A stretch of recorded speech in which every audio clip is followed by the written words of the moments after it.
আসসালামু আলাইকুম। আমার নাম বন্ধন। আমি নববর্ষ সম্পর্কে কিছু বলতে যাচ্ছি। পহেলা বৈশাখ বাংলা সনের প্রথম দিন তথা বাংলা নববর্ষ।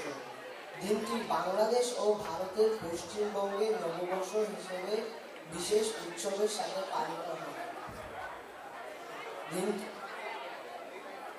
বিশ্বের সকল প্রান্তের সকল বাঙালি এদিনে নতুন বছরকে বরণ করে নেয়, ভুলে যাওয়ার চেষ্টা করে অতীত বছরের সকল দুঃখ গ্লানি।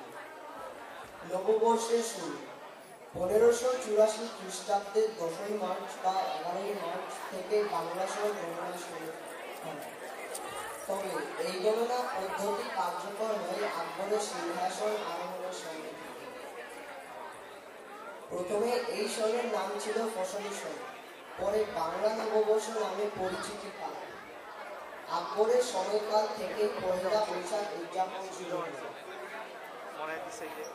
তখন প্রত্যেককে চৈত্র মাসের শেষ দিনের মধ্যে সকল খাজনা ও শুল্ক পরিশোধ করতে হতো। তখনকার সময় এই দিনের প্রধান উল্লেখযোগ্য ঘটনা ছিল একটি হালখাতা তৈরি করা। হালখাতা হলো বাংলা সনের প্রথম দিনে দোকানপাটের হিসাব আনুষ্ঠানিকভাবে হালনাগাদ করার প্রক্রিয়া। বাংলাদেশে পহেলা বৈশাখ উদযাপন নতুন বছরের উৎসবের সঙ্গে গ্রামীণ কৃষ্টি ও সংস্কৃতির নিবিড় যোগাযোগ। গ্রামের কোনো খোলা মাঠে আয়োজন করা হয় বৈশাখী মেলা।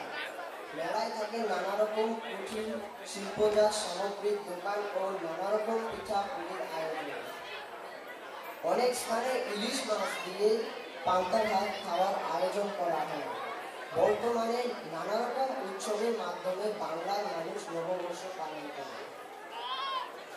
ধন্যবাদ।